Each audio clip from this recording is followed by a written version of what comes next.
Everything's wrong. はい、皆さんこんにちは、米国特許セミナーパテントターミノロジーです。このシリーズでは、特許用語、表現などをできるだけわかりやすく解説しています。講師は、米国特許弁護士であるブライアン・エプスタインさんです。はい、今回は、設定すると、コンピューター可読媒体について見ていきたいと思います。ではまず、設定するについてです。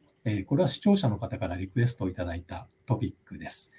設定するは、セットと訳されることが多いんですが、セットにつく前置詞ですね。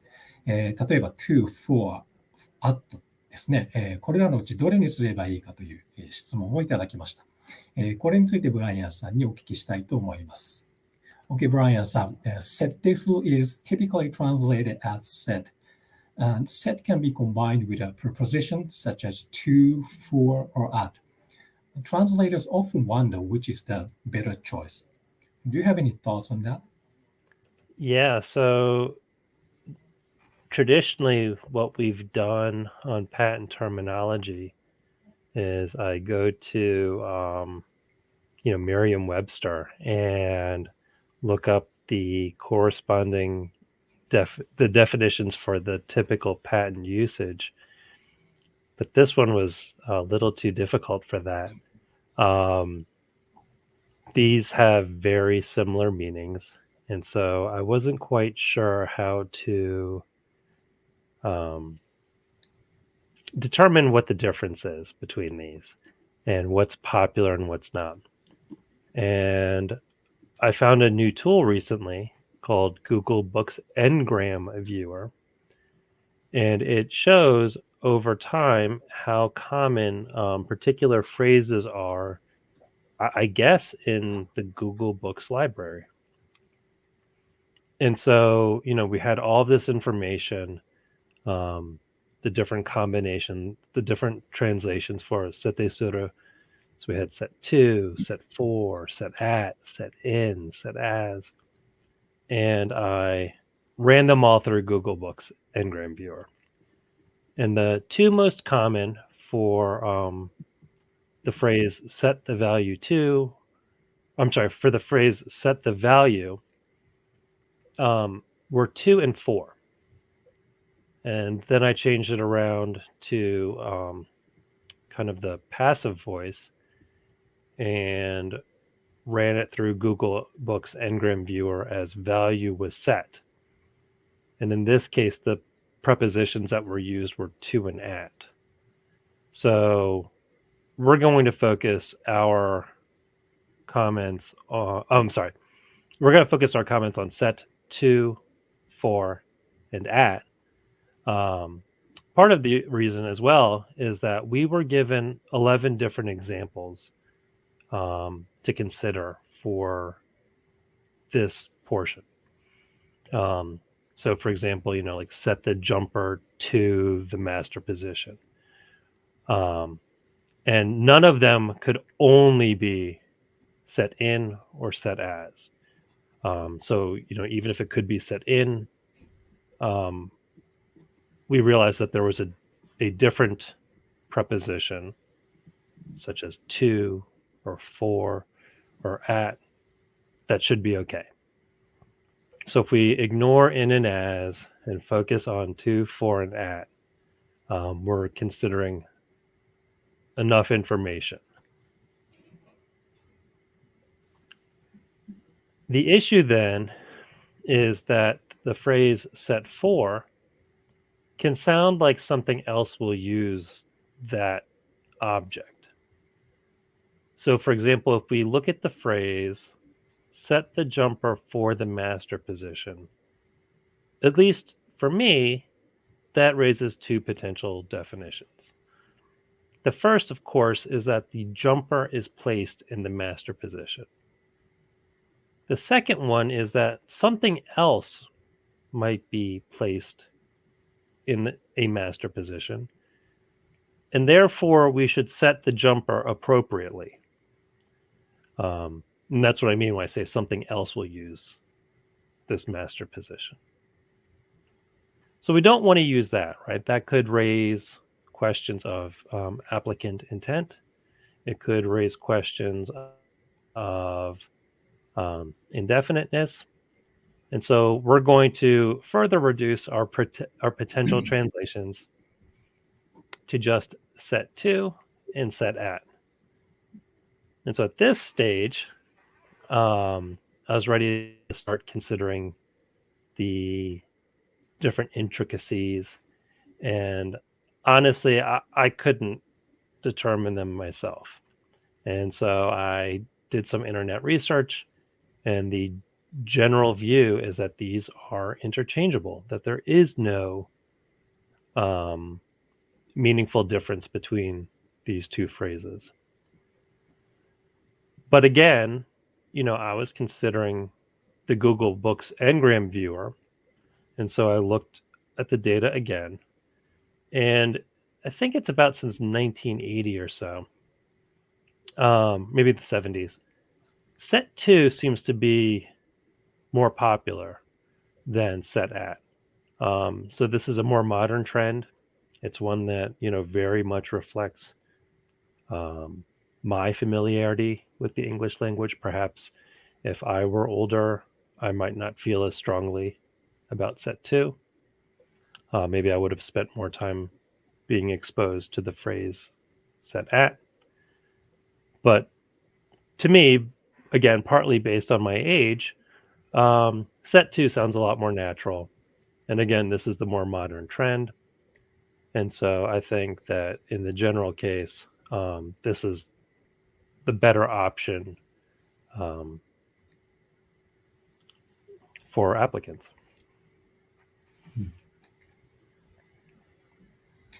はい。では次に、コンピュータ可読媒体、コンピュータリーダブルメディアについてですね。これは米国特有の表現なんですが、これを使う際の注意点について聞いてみたいと思います。So Brian さん、please share your thoughts on computer readable media. Sure. So there's a bit of background that goes into this one. Although computer programs are patentable in Japan, they are themselves not patent eligible in the United States. We reject them under Section 101 as ineligible subject matter. The reason, well, there's a couple of reasons, but the clearest reason is that U.S. law at least requires that the programs be stored in a non-transitory medium. This is the In re Knighton case. And many Japanese practitioners have asked, and sometimes I think even European practitioners have asked, Brian, why doesn't the USPTO just say what they want applicants to do? Why do they give us these complicated 101 rejections? Why do the courts not say that, how this type of subject matter should be claimed? And the answer is that an official phrasing, such as by the USPTO, could limit how applicants can protect their inventions.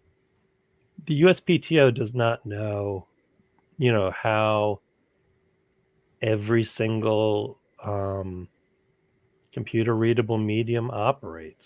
They don't know what's being developed right now. They don't want to say that these technologies must be claimed a certain way when it might not give an inventor or applicant the scope of protection that they're entitled to. So they don't want to get involved in this kind of analysis. They just apply, Section 101. They apply the ways the courts interpret Section 101, such as in the In re Knighton case. We're also discussing the issue of functional descriptive material. And so that has to be claimed a certain way. And so that's what's going on here is, the USPTO doesn't want to make a clear decision on this. However, most inventions are not program or data structure storage, right? That's what we use these computer readable mediums for, as a way to claim programs or data structures in the United States. Of course, many inventions are themselves programs or are themselves data structures, but it's not usually the way that those advancements are stored, right? Most applicants don't invent a new way to read a program from a computer readable medium. They don't invent new ways to embed a data structure in a medium.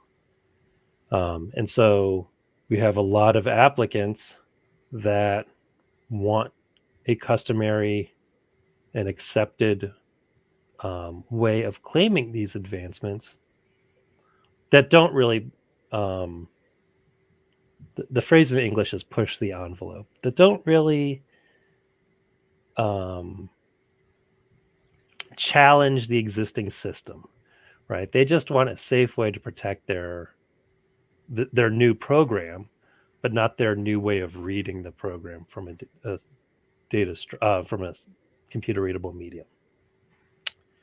So where do we get this, right? We want an answer. Previously, the MPEP in 2106.011. So this was there for a number of years. For example, in September 2007, implied a phrasing as to how to claim a computer readable medium. If you look at this section now, it's obviously very different. Really, this is where the abstract idea type discussions are these days, the judicial exceptions. But once upon a time, 14 years ago, there was an implied phrasing from the MPEP, and a lot of significant law firms kind of looked at this and said, look, this is what the PTO is looking for. This seems like a good way, if we take this phrasing and we make our claims this way, then it seems unlikely that the USPTO would reject it, because we can rely on, what the MPEP says. Of course, that's exactly what the USPTO is trying to avoid, and why they've, I believe, deleted it from the most recent editions of the MPEP. But, a lot of practitioners, including me, think that this is probably, in the general case, a good way of claiming these things. And of course, this is relevant for translators because, a typical Japanese applicant might have written a claim to a program. If it's literally translated into English, it will also be recited as a program. And so if we're not filing a PCT, for example, if we're filing a Paris application, and we can edit our claims a bit before filing them, a translator might reasonably try to claim the computer readable medium as a way to add value for their client. So, what's this? So, we're not trying to challenge the way the USPTO allows applicants to protect ways to interface with a computer readable medium. We're just trying to claim, the medium that stores the program, and this is supposed to be very easy. So the current phrasing, right, because of In re Knighton, we now recite non-transitory. The current phrasing would be a non-transitory computer readable medium encoded with computer executable instructions that, when executed by a processor, perform a method comprising. This is pretty safe. You are more than welcome to edit this as you would like. Sometimes I change it to a processing unit instead of a processor. Sometimes instead of saying perform a method comprising, I say perform operations comprising. For some reason, some people like to use which instead of that, which is grammatically incorrect. You can change computer executable instructions. You can say at least one instruction. You can say a program. The major portions here are non-transitory, computer readable medium. The encoding comes again from the MPEP. That is with reference to the functional descriptive material issue. It's still around, but examiners don't apply it nearly as much as they used to. I think that's partly because applicants have become more sophisticated in the way in which they claim these, but I also think it's because the examiners are more focused on 101 rejections under Alice, for example, rather than how the medium has to interrelate with the program. There should be some sort of execution. You don't just want to claim a medium encoded with instructions, probably, because if they, the instructions as they lay there encoded on the medium don't actually perform something. They just sit there. So we want to embrace the execution by the processor. But again, you can have some variation with this. Do whatever you think is appropriate. Whatever gives the applicant a good claim scope. And there are going to be companies that really invent in this area, and so if it's appropriate for their invention to change the preamble because they have a novel way of executing instructions, that's another good opportunity to change the claim and take advantage of the fact that the USPTO has not really recognized any particular preamble as official.